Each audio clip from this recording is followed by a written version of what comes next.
അധികാരത്തിന്റെ അഹന്തയിൽ ജനങ്ങളുടെ വായ മൂടിക്കെട്ടിയ ചോദ്യം ചോദിക്കുന്നവരോട് മാറി നിൽക്കാൻ ആക്രോശിച്ച ഒരു കറുത്ത ഭരണകാലം കേരളത്തിലുണ്ടായിരുന്നു. ജനങ്ങളെ വെറും നോക്കുകുത്തികളാക്കി മാധ്യമപ്രവർത്തകരെ ശത്രുക്കളായിട്ട് പ്രഖ്യാപിച്ച് ജനാധിപത്യത്തെ തടവറയിലിട്ട പിണറായി വിജയൻ സർക്കാരിന്റെ ആ പഴയ കമ്മ്യൂണിസ്റ്റ് ഏകാധിപത്യത്തിന് ജനങ്ങൾ അറുതി വരുത്തിയിട്ട് നാളുകളേറെയായിട്ടില്ല. ഇന്ന് ജനാധിപത്യം അതിൻ്റെ പൂർണ്ണമായ അർത്ഥത്തിൽ കേരളത്തിൽ തിരിച്ചെത്തിയിരിക്കുന്നു എന്നതിൻ്റെ ഏറ്റവും വലിയ തെളിവാണ് തിരുവനന്തപുരത്ത് നിന്നും ഇപ്പോൾ പുറത്തേക്ക് വരുന്ന വാർത്ത. കേരള നിയമസഭയുടെ ചരിത്രത്തിൽ ഇന്നുവരെ ഉണ്ടാകാത്ത വിപ്ലവകരമായ മാറ്റങ്ങൾക്കാണ് കോൺഗ്രസ് നേതാവും സ്പീക്കറുമായ തിരുവഞ്ചൂർ രാധാകൃഷ്ണൻ തുടക്കമിടുന്നത്. നിയമസഭ എന്നത് കേവലം തിരഞ്ഞെടുക്കപ്പെട്ട ജനപ്രതിനിധികൾക്ക് മാത്രം സംസാരിക്കാനുള്ള വേദിയല്ല, മറിച്ച് അവരെ തിരഞ്ഞെടുത്ത ജനങ്ങൾക്കും അവിടെ തുല്യമായ പങ്കാളിത്തമുണ്ട് എന്ന് പ്രഖ്യാപിക്കാൻ ഈ സർക്കാരിന് സാധിച്ചിരിക്കുന്നു.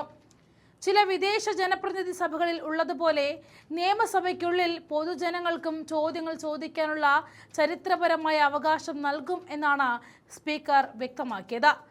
തങ്ങൾക്ക് എതിരെ സംസാരിക്കുന്നവരെ നാടുകടത്താൻ നോക്കിയ ഒരു മുഖ്യമന്ത്രി, അദ്ദേഹം നടത്തിയ വാർത്താ സമ്മേളനങ്ങളിൽ ചോദ്യങ്ങൾ ചോദിക്കാൻ പോലും അനുവാദമുണ്ടായിരുന്നത് പാർട്ടി അടിമകളായ ദേശാഭിമാനിക്കും കൈരളിക്കും മാത്രമായിരുന്നു.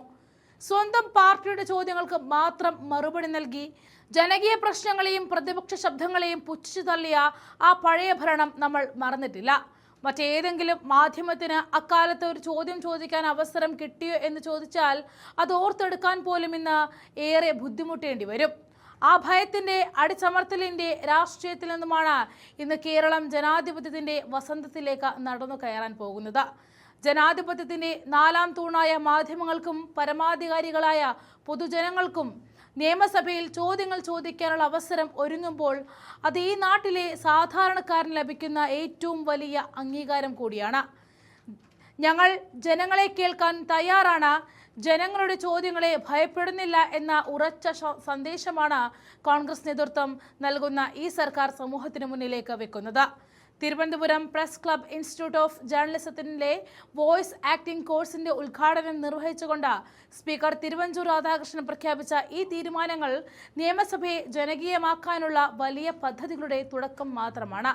138 വർഷത്തെ പാരമ്പര്യമുള്ള നമ്മുടെ നിയമസഭ ലൈബ്രറിയിലെ അമൂല്യമായ പുസ്തകങ്ങൾ സാധാരണക്കാരിലേക്ക് എത്തിക്കാൻ അവ ഓഡിയോ ബുക്കുകളാക്കി മാറ്റുമെന്ന പ്രഖ്യാപനവും ഇതിന്റെ ഭാഗമാണ്. ചോദ്യം ചോദിക്കാനുള്ള അവകാശമാണ് ജനാധിപത്യത്തിന്റെ ജീവൻ. ചോദ്യങ്ങളെ ഭയന്ന് ഒളിച്ചോടിയ കമ്മ്യൂണിസ്റ്റ് ഭരണാധികാരികളിൽ നിന്നും ജനങ്ങളുടെ ചോദ്യങ്ങളെ നെഞ്ചിലേറ്റുന്ന ജനാധിപത്യത്തെ കാത്തു സൂക്ഷിക്കുന്ന പുതിയൊരു ഭരണ സംസ്കാരത്തിലേക്ക് കേരളം മാറാൻ പോകുന്നു.